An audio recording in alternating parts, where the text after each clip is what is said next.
আজ কেন জানি না নামযোগ্য একটা ফান খাইতে ইচ্ছে এলো, খালাম একটা ফান। তা আমি সেরকম ফান খাই না, ওই দিনের মধ্যেই 2 থেকে 3 বার, বেশি করে 5বারও খাই, ও কোনো বিষয় না। কিন্তু কথা হচ্ছে কেন, আমি যখন ফান খাই 2 সেকেন্ডের বেশি ফান গালের মধ্যে চাবাতেই পারি না। মানুষ দেখে কি গরুর মতো জাবর কাটতেই থাকে। তা কে রে যে এতক্ষণ রাহে, তা ভগবানই ক্ষতি করে।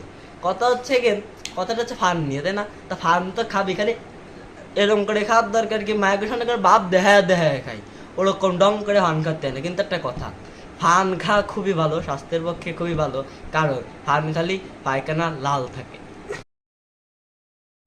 আজ কেন জানি না নামযোগ্য একটা ফান খাইতে ইচ্ছে এলো, খালাম একটা ফান। তা আমি সেরকম ফান খাই না, ওই দিনের মধ্যেই 2 থেকে 3বার, বেশি করে 5বারও খাই, ও কোনো বিষয় না। কিন্তু কথা হচ্ছে কেন, আমি যখন ফান খাই 2 সেকেন্ডের বেশি ফান গালের মধ্যে চাবাতেই পারি না।